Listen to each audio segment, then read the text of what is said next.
Broadcasting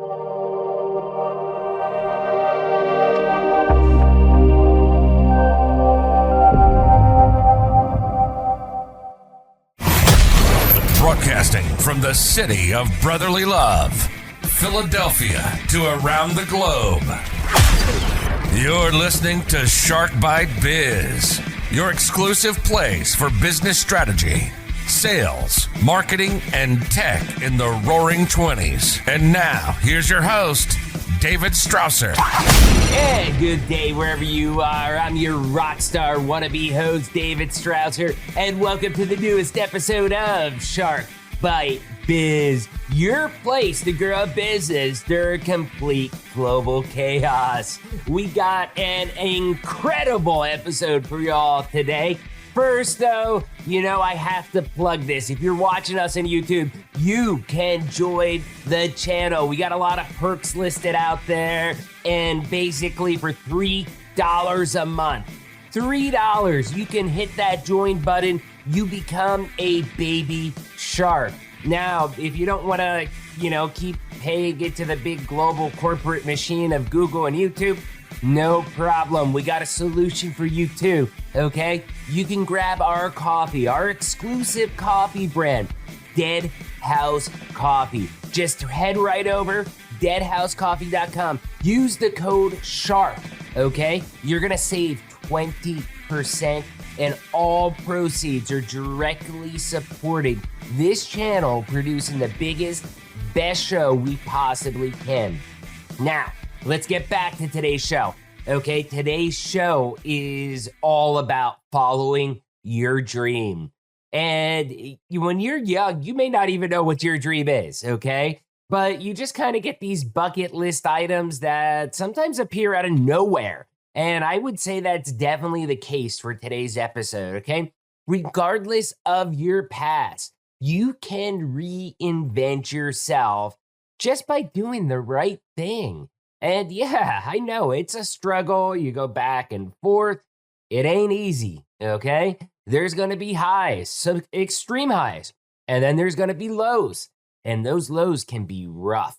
And today's episode is about the life journey of a good friend of mine, somebody who has experienced it all. And this personal transformation story is so incredible. Really, from being a drug addict, being in jail, now being the host of the brand new hit TV show, okay, that's on the Outdoor Channel. It is an incredible, emotional story. It gets a little loose towards the end, so we are going to have to do some censorship with some words just to keep this family friendly. I have young kids, they watch the show as well too. But it's a really good story. I think you're going to find it fun, informative, and we're also going to talk about the fishing industry as a whole during the pandemic. It all around. It's a complete interview. It's a long interview. I hope you love it. I hope you enjoy it. So, who is today's guest? Oh, so glad you asked. None other than Tommy Gomes. Short intro here, but Tommy Gomes has been around the fishing industry his whole life.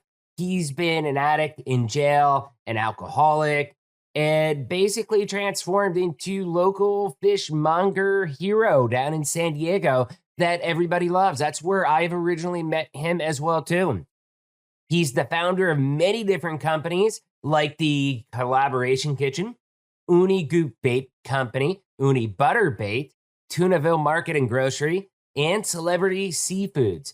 He owes most of his success to his time at Catalina Offshore Products that really allowed him to mess up, experiment, and finally get his life back on the right track. Now he's the star of the new hit TV show, The Fishmonger, on the Outdoor Channel. So, hey, I'm going to shut up. Let's bring Tommy on in here. Personal growth. Tommy, welcome to Shark Bite Biz. You're going to love this, man, because you just became Shark Bait. Yeah, right? There's a funny story with that I'll tell later. Okay. Well, thank you so much for coming on. For people that did not hear me in the introduction, Tommy is the star of what I'm calling the new hit series, The Fishmonger. I'm so excited to have you on here, man. It's cool stuff, man. It really is. I can't believe it's happening. I really just I can't believe it's happening to a guy like me, you know? A guy like you. Now, this is where we're going to get in. Everybody knows on this show that we love talking about personal transformation, career transformation, life transformations, how you got to where you got. Okay. And Tommy has probably, I think, one of the most authentic, realist stories of what happens when you really decide that you want to do something with your life and how much you can change. Yeah, it really is something, you know. Life throws a lot of curveballs at you, man. You just got to keep swinging. Yeah, definitely. So here we go. First question, ask everybody this. I'm tempted to skip it and just jump into your story, but this will lead into your story. It's a softball question. Who are you? Where did you come from? How'd you get where you're at? Basically, tell us what makes Tommy Tommy. You know, I get asked that, but not quite that way. So I'm a fourth generation commercial fisherman. I fished all over the world. I'm a drug addict, ex-con, alcoholic, hit rock bottom a couple times, a couple times I bounced pretty hard. There was a time in my life when I was homeless. Although I had a home, I just didn't want to go there, and I was living on the streets, and it was just stuff. And so yeah, I'm a fishmonger, man. The only thing I know is seafood, and I try to educate people now on good quality seafood and what it's all about. And I try and help the American commercial fishermen out on all coasts. East Coast, West Coast, Gulf states, just trying to get the word out because our food is changing.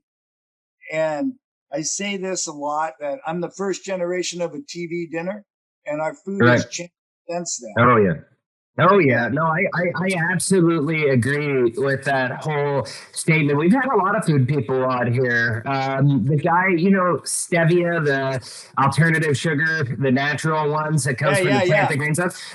Tom King, he's been on the show, the guy who owns that brand and came up with it. And he was talking a lot about the same things that you were just mentioning, although he was talking about food in general, not just seafood.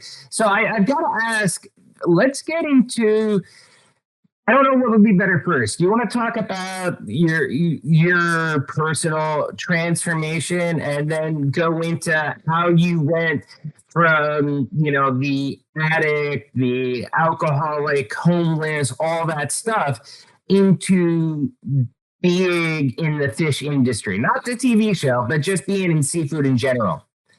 Yeah, I grew up, my brothers were fishermen, my dad, all my cousins, my uncles were all commercial fishermen based out of Point Loma. We've been here for well over 100 years. Yeah. And, I grew up on beautiful San Diego. Yeah, I fished all over the world. And, it's funny you mentioned the transformation because as an addict and a commercial fisherman at sea, it is dangerous. I really shouldn't be here. There's a couple of times. Yeah, there's a couple of times, whether it was dangerous situations at sea or prison riots, things like that. And then the whole addiction thing and everything. For some reason, a higher power decided to gift me with a longer life. And you and Keith Richards. Yeah. Blood transfusions, 100%. But,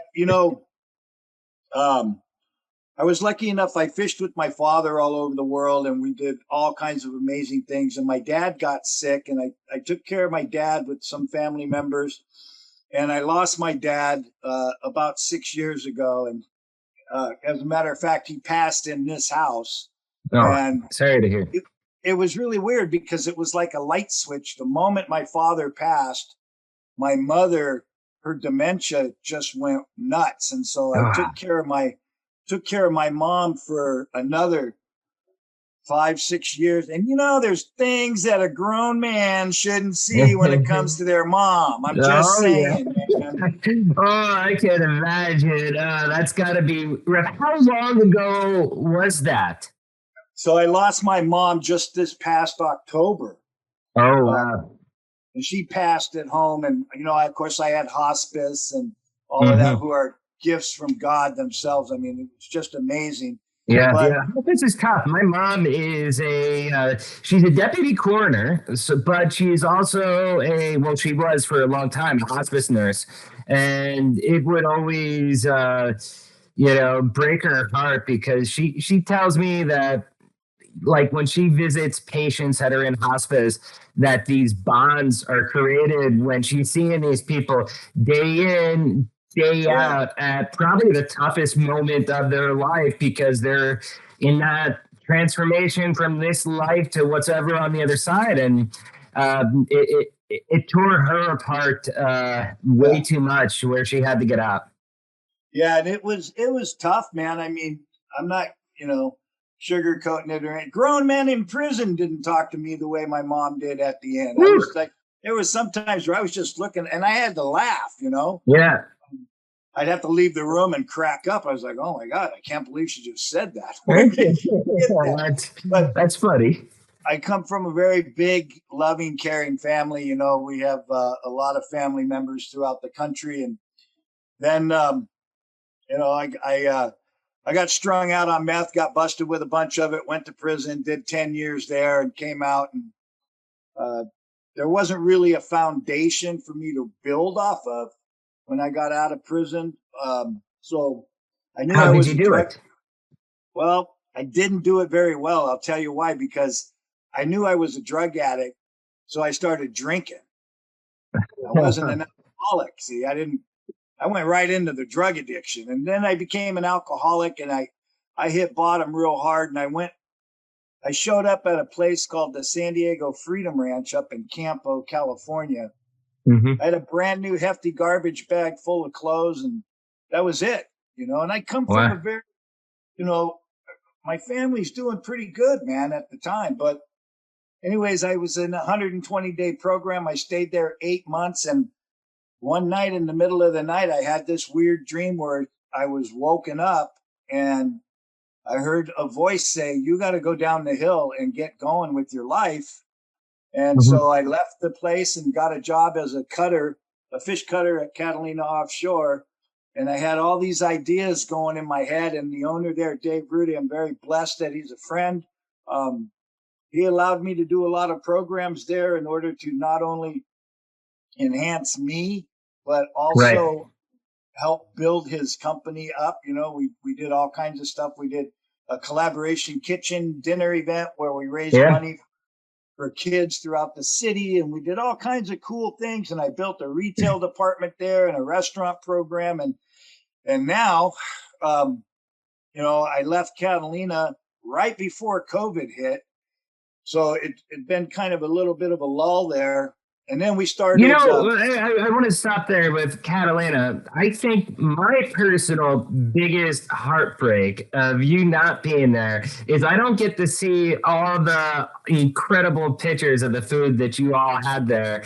I remember distinctly, what was it? I believe it's Opa, the fish that you kept showing different slices of, or different styles, from tacos to everything. Oh, man, I'm a huge seafood fish person, and so hungry every time.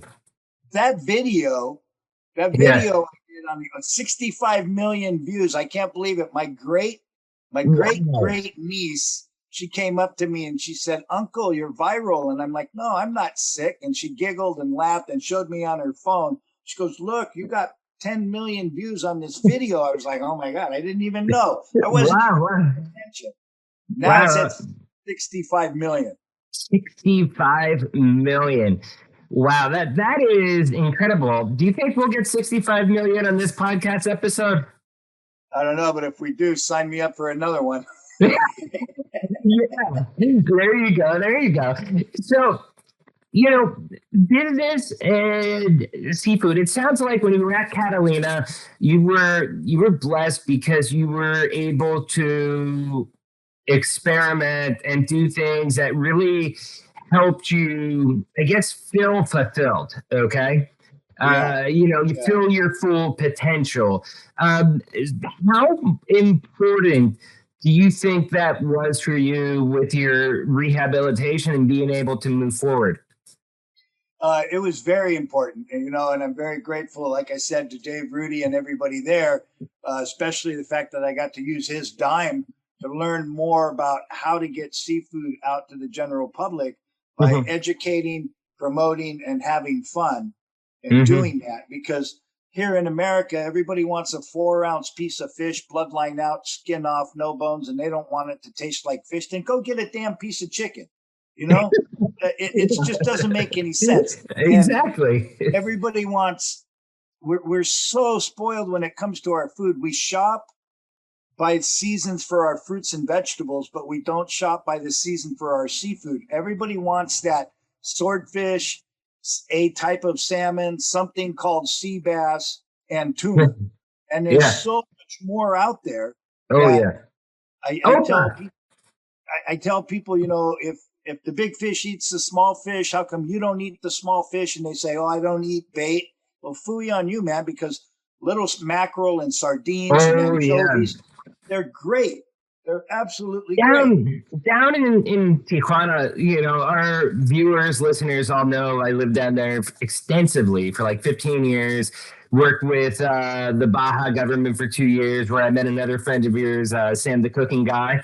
Oh, yeah. And we did you ever see his Baja episodes? The two Love that episodes. guy. Yeah.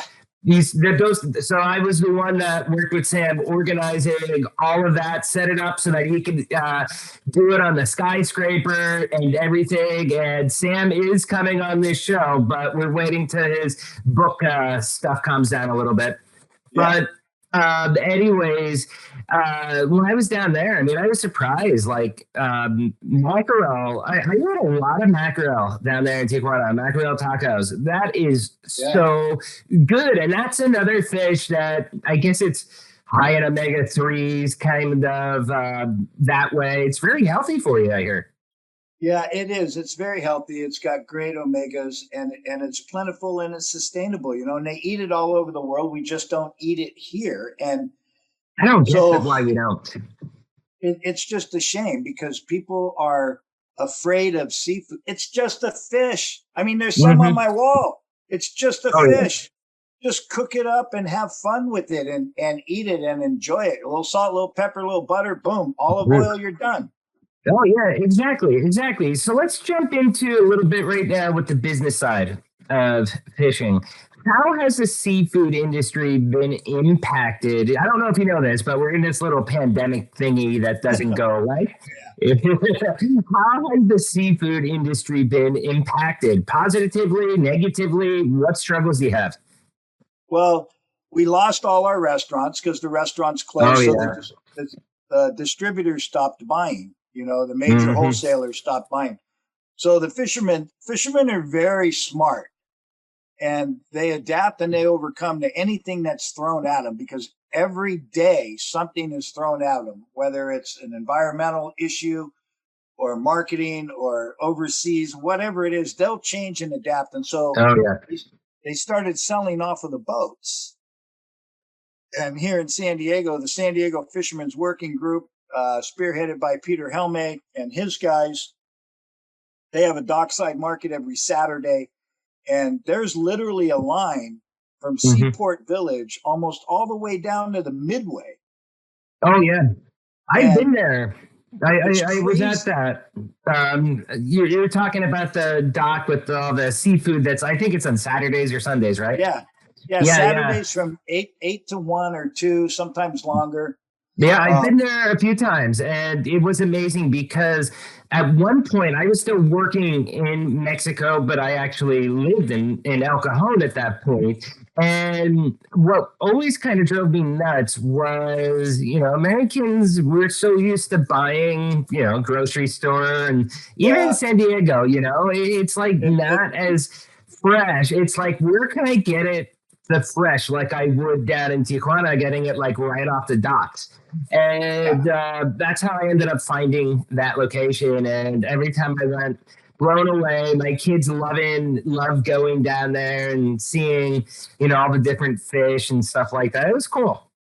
Yeah, the Pongueros of Baja are some of the toughest breed of fishermen that I've ever worked with. Oh, yeah. Those guys are tough. Those 25-foot Pongueros, they go out there, they spend 2 or 3 days. They don't have bunks, they don't have a cabin. They're out there in an open ponga. Those guys are tough, and fishermen in general are tough. Yeah, and they overcome and adapt, like I said, And my brother-in-law is a fisherman down in Peru, out of Mala, Peru, south of Lima. He's fishing tuna on a purse seiner.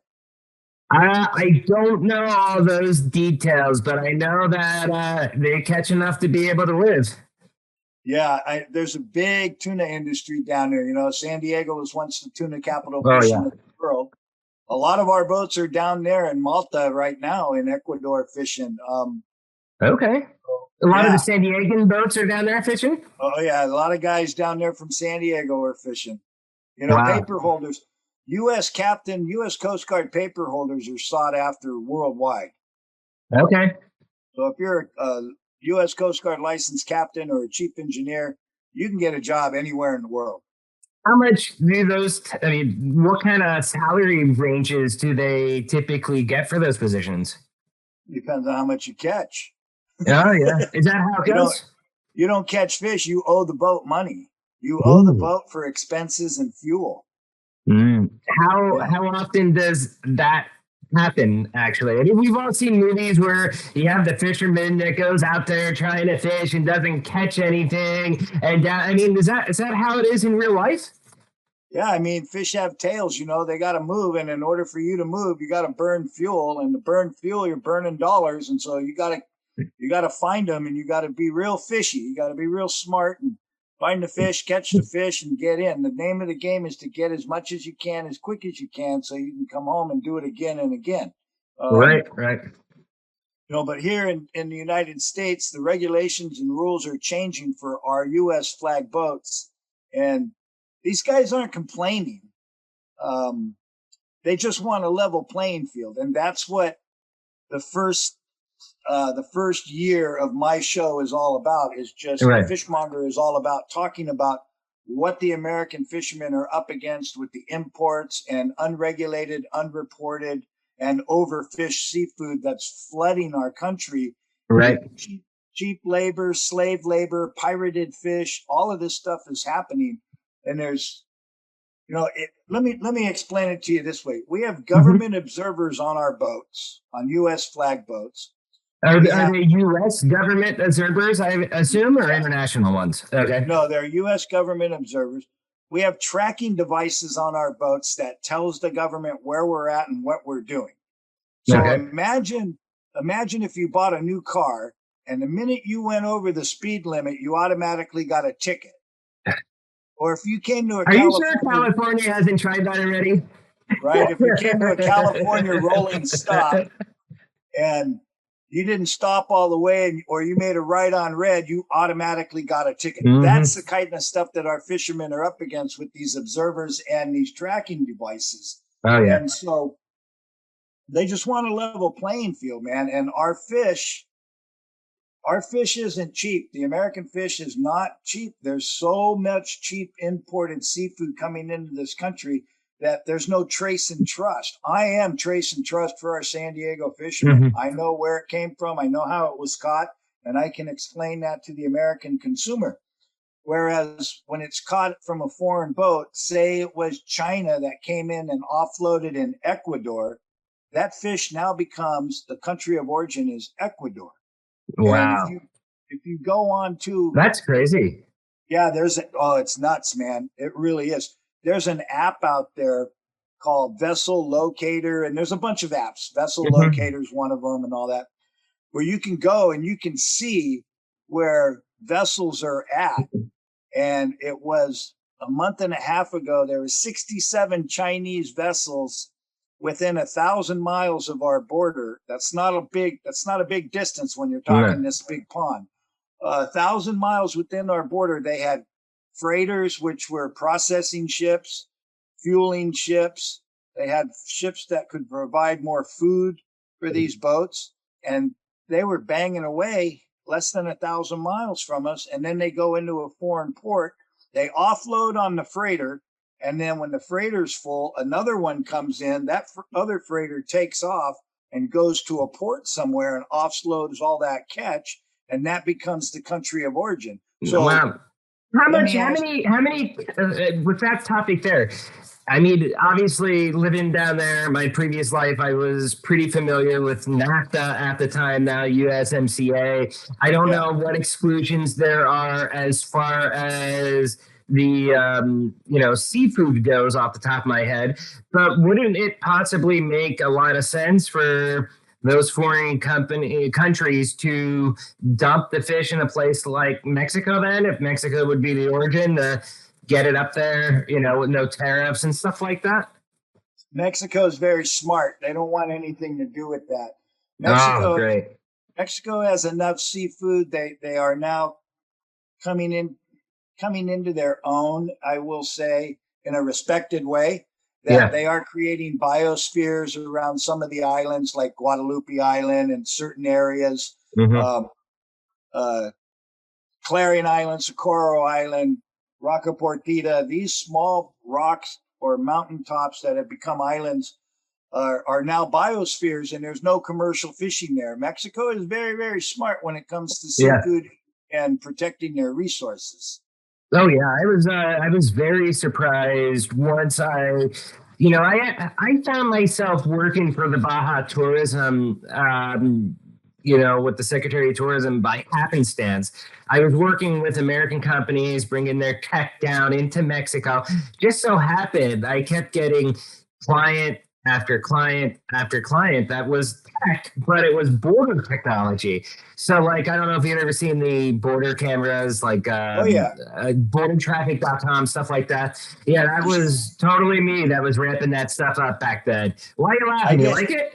No, because I ride a dual sport motorcycle, and we're out there in the border, along the border fence line, and the Border Patrol, they just pop up out of nowhere, man. They go, oh, yeah, you're setting off sensors. And, oh, yeah, we've been watching you with cameras and drones, flying drones. We're just out there cruising around, man. I got Otis Redding on my headphones. You're just putting, cruising along, a couple old guys.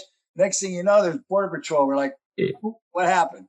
Wow, that's crazy. But my point is, when I was down there, I was very surprised. I mean, I always kind of imagined in the back of my head, seafood, all that. Sorry, 3-year-old's active. But I always had an idea like, there's going to be a lot of seafood stuff like that here. But when I got there, it's a totally another level. Like some of these facilities that we toured, stuff like that. I mean, there's some really state-of-the-art stuff down there, and they really take that industry pretty serious. And 3/4 of Mexico's borders, or probably even more, 80%, except for what they share with the United States. I mean, and I guess a little bit with Guatemala and Belize is going to be all water. So Mexico is very smart, and their aquaculture, their farmed products that they're bringing up, whether it's Baja Seas with their farm striped bass or the farm shrimp, they're doing it right. They are doing it right, and they're doing it better. I'm going to say that they're doing it better than 75% of the other farmed aquaculture things that are going on around the world. There's some real junk being delivered to the United States that's just garbage seafood that's farmed raised, and horrific. You touched on that earlier a little bit about some of the shenanigans, I guess you could say, that are happening and going on right now. Can you elaborate what's going on with our seafood supply? Well, we'll take farmed fish. We have to feed the masses. Okay, but can we do it so that it's not damaging and creating dead zones underneath the farms? And if you don't eat beef, chicken, or pork, but you're eating farmed fish that's fed beef, chicken, and pork protein, I mean, come on, man. We've got to let people know what they're putting in their body. If you put lousy fuel in your car, it doesn't run right. Yet you're going to put lousy food in your body and your kids' bodies, and you wonder why we're fat, lethargic, diabetic, and everything. Right. First off, with that, with the protein, animal proteins that they're feeding fish, is that, like, let's just say it's beef or poultry, is that healthy for the fish, or is that not so healthy for the fish? It's not healthy for the fish. Fish should be eating fish. And now we're into another question. Oh my God, where do we get the fish to feed the fish? So if we start harvesting or over harvesting all the fin fish, the bait fish, the mackerel, sardines, anchoveta, things like that, there's not going to be anything for the wild fish to eat. Right. You follow? So all of this stuff is, I believe personally that we just need to slow down a little bit and do it in a manner that is healthy for the environment, and so that we don't kill our planet. I mean, we're the virus, the humans. Yeah. We're the virus. Exactly. So let's jump back 1 second to the farm fish question. How healthy, unhealthy is farm fish? I guess from what you're saying is it depends how they're farmed, what they're eating. Should you avoid farm fish? I mean, what's your general take? It's the country of origin. New Zealand, they're doing very well. There are countries that are absolutely phenomenal with farm fish. So let me put it to you this way. So there's a big pond, there's a big acreage of land, and in that they have several little league ball field sized ponds. Yeah. Okay. And then all the way around the pond, they have these poles, and on top of the pole is this giant cage. Mm-hmm. Okay. And in the bottom of the pond, they have shrimp, and then they have tilapia swimming around. But up on top of this giant cage that covers the whole length of the pond, they have pigs. Mm-hmm. Now they feed the pigs. You get it? Yeah. I get it. That's interesting. They feed the pig. The pig automatically feeds whatever fish they're growing. And that fish feeds the shrimp on the bottom. Mm-hmm. And so it's basically, I had to think about that for a second, but it's almost like it's gone up a ladder. So that shit shows up here on our shores, and we're feeding it to our kids. Look, man, there's a reason why you can get a 75-cent or a 99-cent fish taco. Mm-hmm. You know, you remember that little thing? Now, see, you're going to get me all fired up. And you remember that little thing we had? Good. That conflict we had in the 60s and 70s over there in Southeast Asia. And now they got these huge, massive swai farms that are growing fish in the Mekong Delta. The Mekong Delta. Are you kidding me? Mm-hmm. You want to eat that? And so we're shipping that in here. And what they did was they were very smart. See, they called it Asian catfish.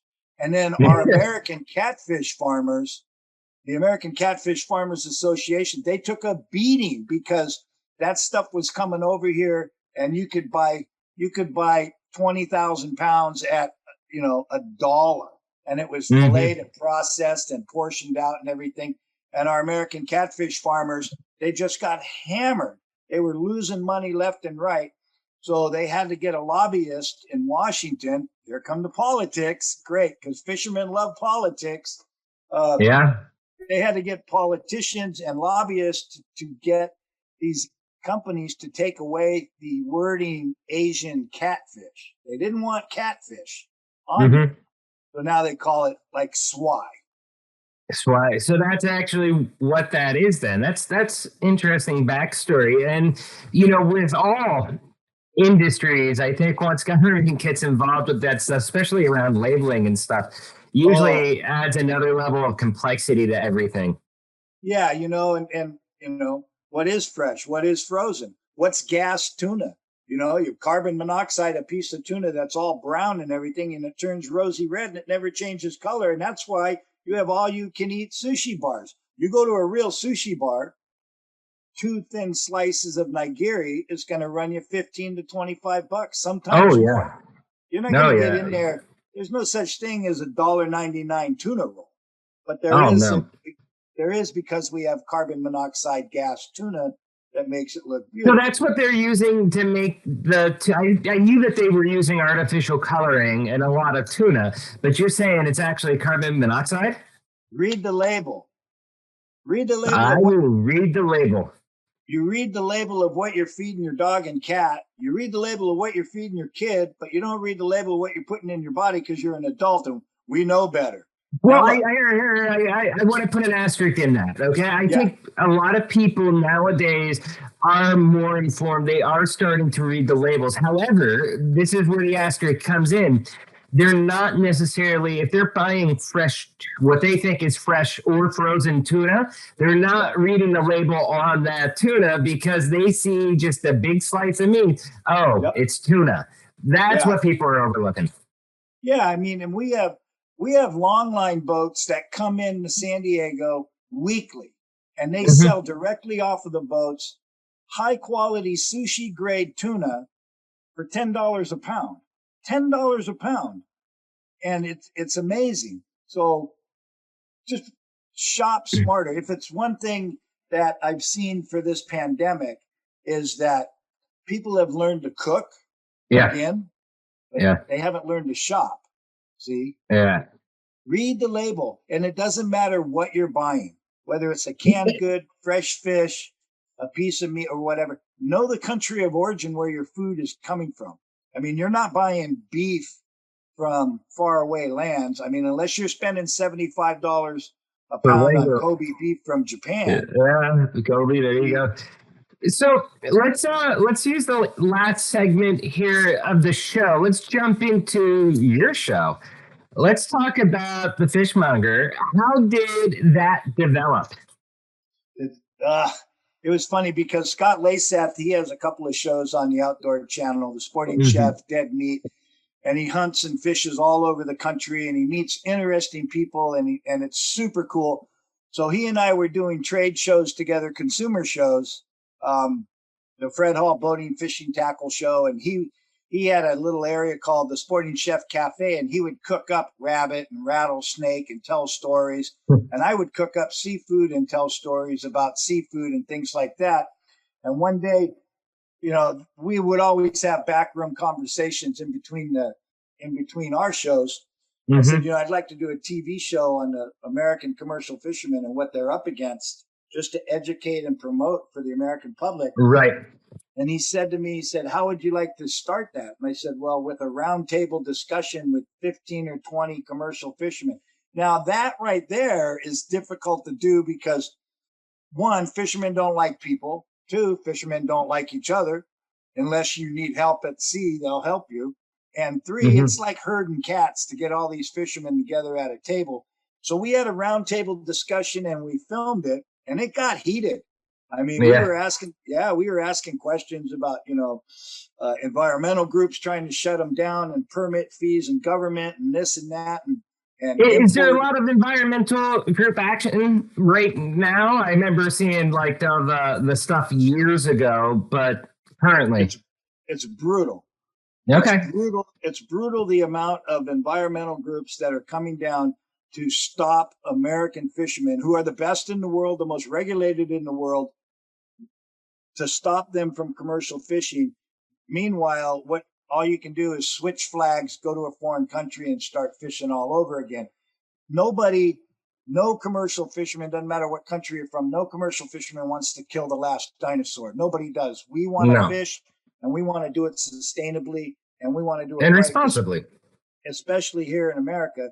Yet they always want to shut us down because the big, big, big multinational companies can get cheap seafood from slave labor and pirated seafood. And what I mean by pirated seafood Yeah. is unregistered vessels going into foreign countries and going in there and just knocking the snot out of their fish stocks and then hauling butt, and leaving How nothing. can you do an unregistered vessel? I mean, with international law, is that even legal or is it legal?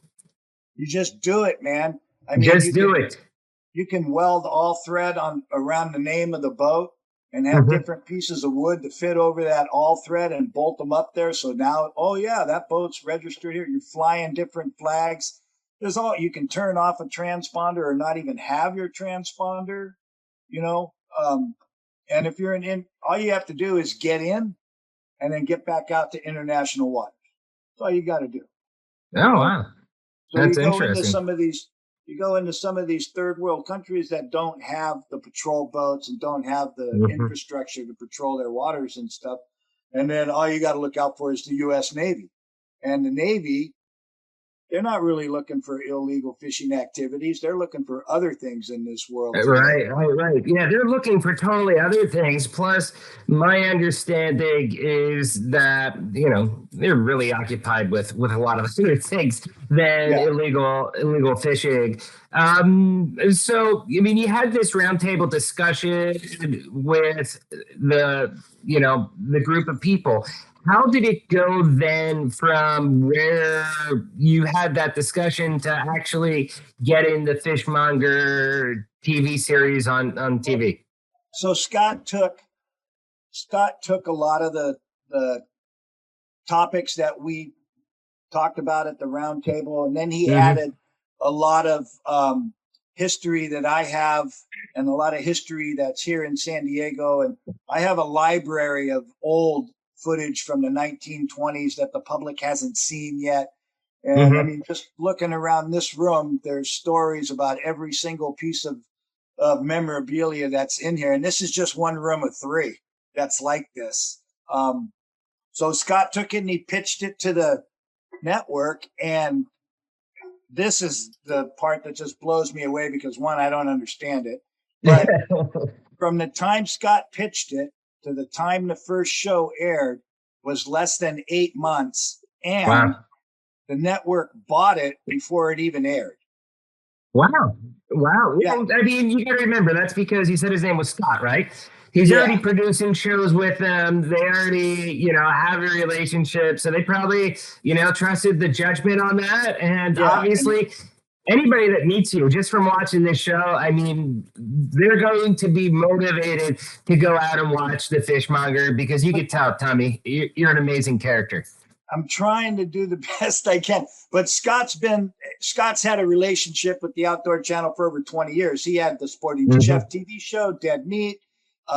He had Hunt, Fish, Cook, and he's super cool dude. And so we hit it off, and he pitched the show. And I don't know if you heard, but I'm kind of a big deal right now. I got my own TV show.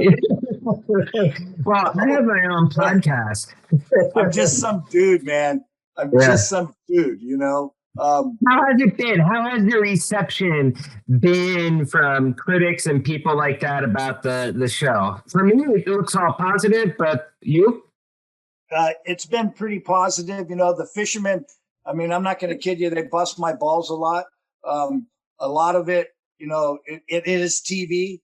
And I can tell you honestly that 95% or more of what you see on this show is actually real, true footage of what's going on. Okay, that was my next question. How much is scripted versus how much is real? I don't do script. You can ask. When I was at Catalina Offshore, one of my closest, dearest friends, Rebecca Gardone, I brought her in to help me with marketing and help the company grow. Yeah. She was, the right-hand foundation of how I got to where I'm at today. And she'll tell you, I don't do script because I got squirrels and flying monkeys in my head, man. And I can't do script. That way I can just tell you what I know. Yeah. I got you. So with this then too, I mean, have you recorded the whole first season? Or are you doing, X amount at a time? We just finished episode 4 and we have 8 episodes, and hopefully I think we're going to get season 2 out of it because my dad's watching and I'm sure he's helping out with, and all my buddies that I've lost at sea and my brothers and stuff there. I got a good feeling that things are going to happen and we're going to be able to continue on with this. But if you want to hear my story about shark bites? Oh, yeah. That's one of the other questions I wanted to ask you. All right. So as an American tuna fisherman, you were required to jump in the net full of tuna and sharks to save the mammals that were in there. Okay. I was 14 years old and on a boat with all my brothers, and they were jumping in the water, and I'm standing there just shaking, and they're in there, and my dad comes down. He goes, "What are you doing? Get in the water." I go, "Dad, I don't want to get in the water. There's sharks in there." And he picked me up by my neck and my pants and threw me in the water. And as he threw me in the water, he said, "Sharks don't eat shit. Get in there." Nothing like a loving father, right? So I hit the water and my adrenaline was pumping, and my brothers came over and they're like, "Calm down, little brother. It's okay. It's okay." And that was the first time that I actually interacted with marine mammals in a net. And I ended up, and I remember exactly what happened. I ended up saving 5, and I was still scared. My brothers were helping me, and wow, a couple of the guys on the boat. So yeah, that's my shark. No shark cage or anything. No, man, just going to it, and that's what we did. That's awesome. That is awesome. I don't know how I would have reacted. I probably would have been scarier than you were, but I screamed all the way in. Oh wow.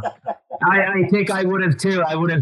Anyways, Tommy, hey, this has been amazing, man. I got one final question for you. Okay. How can people reach out to you? Best way to find you. Yeah, I don't have Rebecca with me anymore, so you can reach out to me on Tommy Gomes on Facebook, Tommy the Fishmonger on Facebook, Tommy the Fishmonger on Twitter. You can send me an email, tommythefishmonger@gmail.com. I don't have a handler. I really need to get one because I don't know what the hell I'm doing, man. I'm just rolling. Yeah. A handler as far as an agent? I got to find somebody to take care of this stuff, man, because that's why I told you, I go, yeah, you got to stay on it, man, because I don't know where I'm going to be or what I'm going to be doing. And I got to be home for this. And I'm opening up a new fish market down in Point Loma. That's going to be exciting. How long do you get your Fishmonger fishing poles line? Right. I got my Fishmonger coffee cups. But my friend Mitch Conna from Mitch's Seafood, we're going to open up a fish market down in Point Loma. It's going to be different. It's not going to be a normal fish market. I think the general public is going to really dig what they see and what we're doing. It's super cool, and it's not for everybody. It's just for people who want to eat super cool stuff.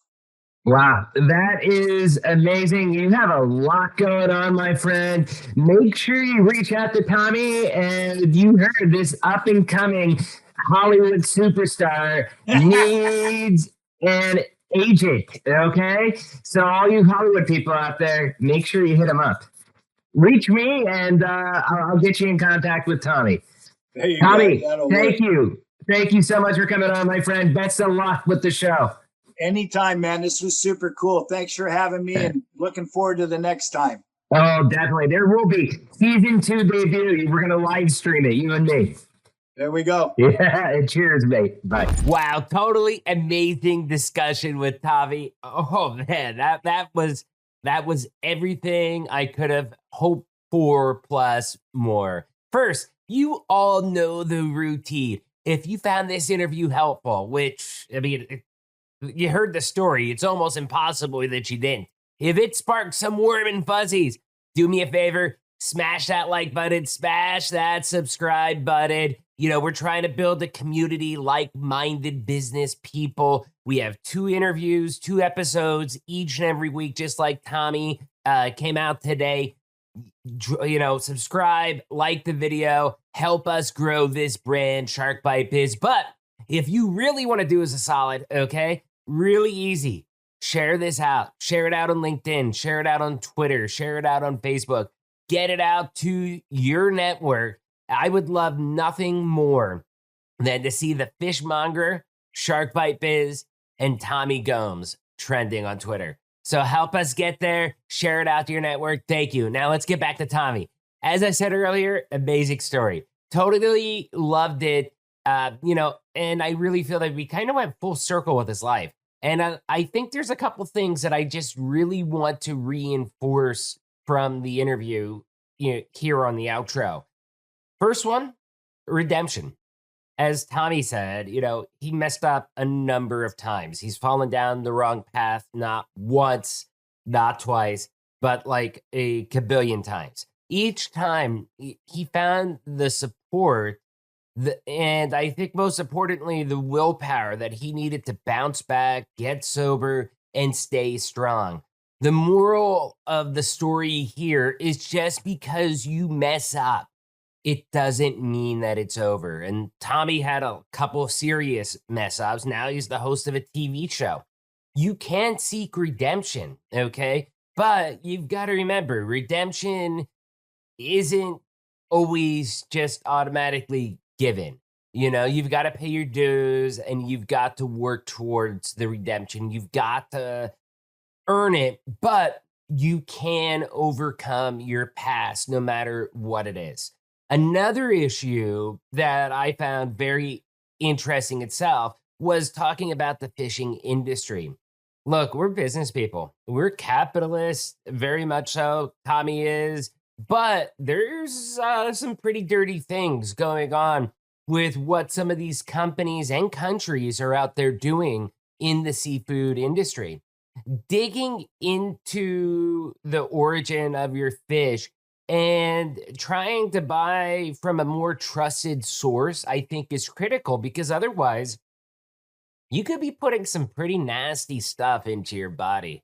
And not only that, but you could be supporting illegal fishing, people that are skirting around the rules. And because they're from some of these other foreign countries, it's easier for them to do that than a lot of these American companies where, like Tommy was saying, we have some of the strongest regulations around fishing in the world. So he gave us a ton of great points there about what's going on in the industry and kind of how to know how to pick the right products, what to trust, what not to trust. Give you some insight. Obviously, if you want to find out more, make sure you check out his show.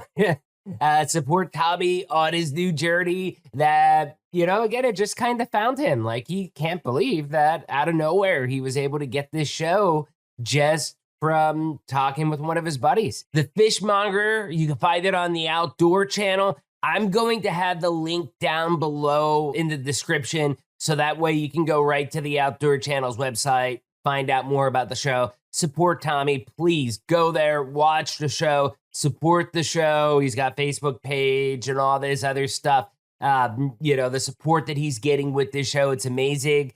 Let's make sure that there's a season 2. Get out there, help him. Question of the day. What's the best part of Tommy's story for you? Leave a comment down below on YouTube, and you can even do it on some of the podcast networks out there. And again, if you want to be on the show, interviews at sharkbitebiz.com. Once again, that's interviews at sharkbitebiz.com. 2 final reminders. Remember, smash that join button. Join the channel on YouTube. $3 a month. You could become a baby shark. Or if that's not your thing, go to deadhousecoffee.com. Use the code SHARK. Get some amazingly fresh roasted coffee. It is shipped to you within 24 hours of being roasted. Okay, use the code SHARK, get 20% off. All the proceeds directly help this show. Once again, that's deadhousecoffee.com. And you all know this by now, but I'll say it again. I'm David Strausser. This is Shark Bite Biz. We'll see you all next episode. Ciao.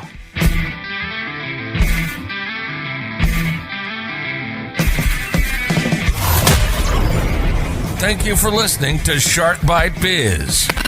We hope you got some insightful info from this podcast. Be sure to subscribe to us through your favorite podcast app and visit us on the web at www.sharkbitebiz.com. How has business changed for you in the 20s? Email us at podcast@sharkbitebiz.com so you can join us and share your story.